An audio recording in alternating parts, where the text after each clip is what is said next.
All right, everybody, very exciting. My first guest is regarded as one of the most gifted actors in the world, and over the last few years has starred in the X-Men films and, of course, is Gandalf in the Lord of the Rings movies, the third installment of which is now the #1 movie in the world. Please welcome Ian McKellan.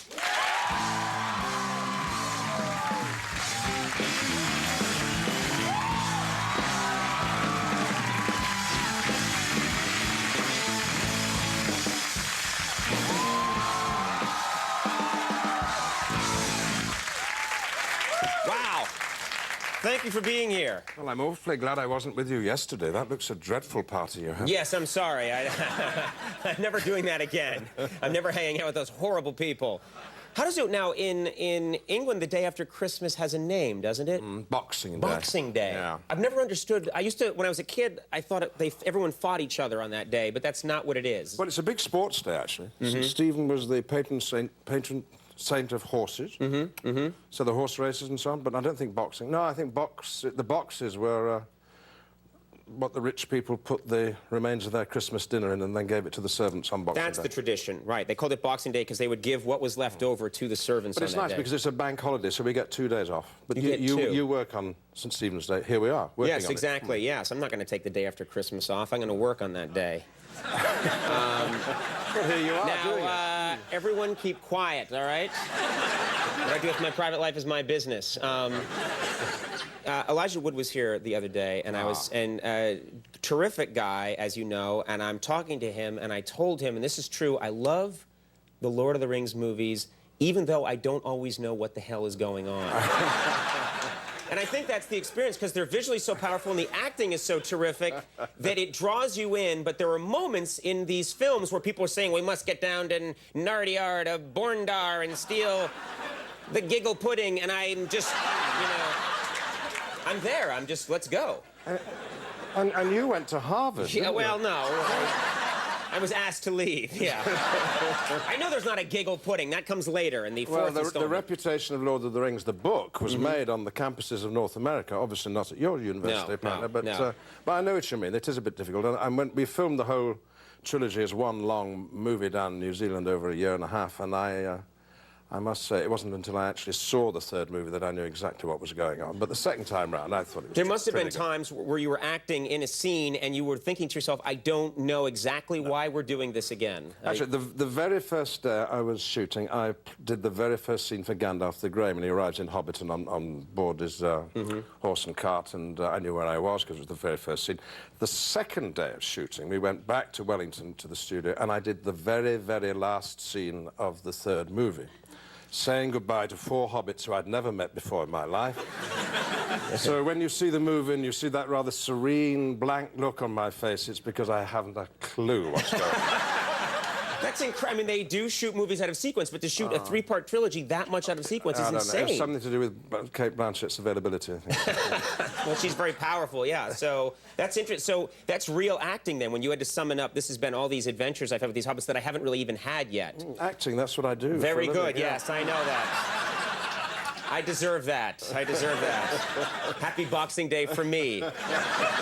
Now, no one has really talked about this, but it's something I've noticed, and some of the other people who are big fans of these movies here have noticed, that all the characters are constantly smoking. I know. Gandalf smokes, all the different hobbits are smoking. The most popular movie in the world, and all the main characters smoke. I mean, not just the old guys, but the hobbits smoke as well. And there's a very touching scene when Merry is saying goodbye to Pippin, he thinks for the last time, and he says, here you are, here's the last of the long bottom leaf, which is the name of the weed that they're smoking, and off he goes.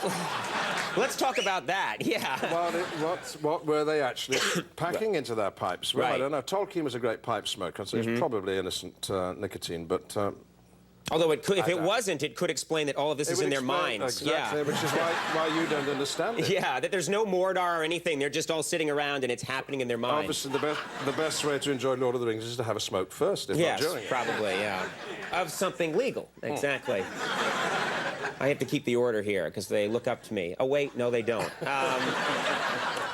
Now, you just did a premiere in London, and I'm told that, of course, there's usually a lot of excitement about a premiere, but this was off the charts hysteria. We started off in Wellington, in New Zealand, where half the city came out into the streets. It was sensational. I thought nothing could top that. Then it was huge in LA, and then Berlin, massive, and then London. And Leicester Square, right in the centre of London, was packed with people. I took 3 great nephews and nieces with me. We got out of the car. I've never heard a noise like it. It was like the Beatles or something. Screams. So old Shoff went down and met as many people as I could. There was meant to be 20,000 people there, signing autographs and so on, for about an hour, and then photographs, you know, and then talking to the media. And finally I said, look, we've got to get inside the cinema. There's enough of this. So deafened and blinded, I went to the door of the cinema, and the guy said, excuse me, have you got a ticket? Well, I did, actually. It was in my pocket, but I didn't realise it. So I said, no, I'm sorry, I don't. He said, well, you can't come in, can you? I said, well, I think I'm expected on stage with the director. I'm in the movie, you know. He said, well, anyone could say that, couldn't they? Oh, my God. I said, you don't know who I am, do I? He said, so, no, I don't. So I turned to the crowd of 10,000, 20,000 people, I said, and waved, and they all said, Ian! I said, well, they know who I am. You could have summoned them as an army. Come, follow me. Well, Gandalf could. I don't know. Well, I think you could. I think. But that brings you down to earth nicely with a bump, and you realise that you've had your 15 minutes of fame. Oh, yeah, I think you're doing slightly better than that. 15 days, maybe. Yeah. Speaking of Gandalf, people, this character means a lot, I think, to people. And have you had the experience where hardcore fans are treating you as Gandalf? Well, yeah, quite old people bring forward their young children as if to meet me, and the kids look up into my face and think, well, what on earth they're saying hello to a strange man for? And I have to explain that I'm not really Gandalf. Right. I'm like Father Christmas in the shops, you know, the real Gandalf is somewhere else. I'm just his representative. But there was a woman the other day, she said, will you sign this? And she said, will you sign it as Gandalf? Well, I said, Gandalf doesn't give his autograph to anybody, so... She said, oh, go on. I said, look, Gandalf isn't here, actually. It's only me. You can have mine. Oh, she said, go on, please sign it as Gandalf. And I said, woman, Gandalf doesn't exist. And she started to cry, and I thought, oh, I nearly relented, but no, you couldn't sign as Gandalf, could you?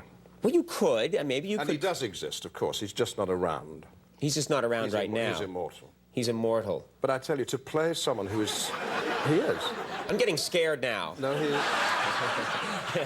Conan, you haven't seen the movies, have you? Oh, yes, I have. Are you sure? Oh, yes, I have. I haven't seen the third one. I've seen 1 and 2 like 5 times. It's all explained in the third movie. It's all explained. Well, I was a little. I mean, at the end of at the end of the first one, I thought that we weren't going to be. I mean, I hadn't read the book, so I thought we weren't going to see Gandalf again. So I was very happy that he returns. Yes. And he's back in the third movie. Yeah. Oh yes. Well, I know, and that's why you're here right now. I know. I'm trying. It'd be funny if you were here talking up the movie and you're not in it. No, I just thought I'd come by. I'm trying to drum up business for this movie, you know, which no one's going to see. Yeah, I don't think you need to do that. No. What was they just had the releases for how well the movie did over the weekend. $250 million. Of $1 billion. Worldwide, yeah. That, $250 million. And 5% of that's looking pretty good. 5%? Yeah. Oh, that's what Harvey Weinstein gets. Oh, that's what he gets. I was going to say, you could have a gold robot come out and carry you away right now. We have a clip here from the movie. Yes, we do. And let's see if we can understand it together, shall we? Yeah, I'm very stupid, so talk me through slowly. Do you know what which clip this is? I bet Gandalf's smoking in it. I think he probably is. Yeah. Yeah. And he's talking to another actor who's kneeling down to make himself look small. You have a look. Let's take a look at this. That's a very original setup for a clip. This clip from The Lord of the Rings, The Return of the King.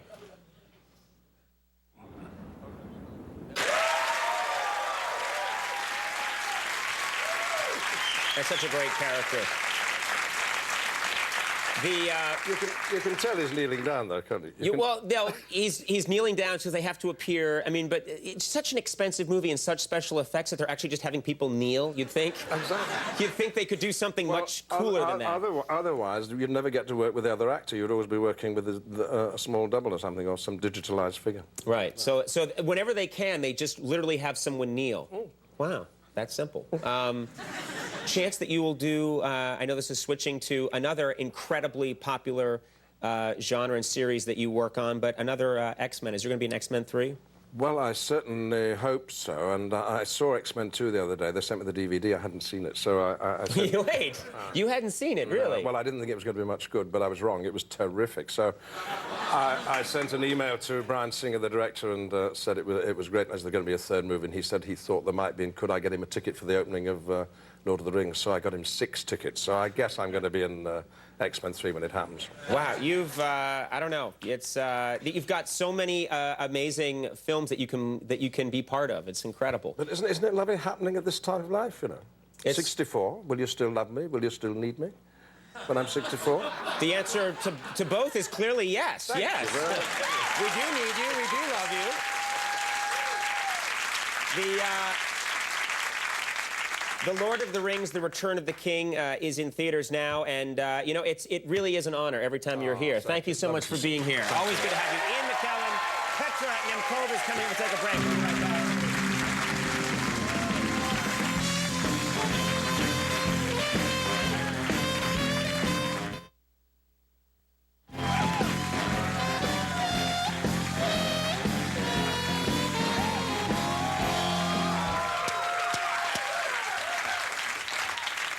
All right, ladies and gentlemen, great show tonight. Stay tuned next week. We got some great guests coming up, including Christopher Walken, Ethan Hawke, Tom Brokaw, Moby, Jack Black, and much, much more. So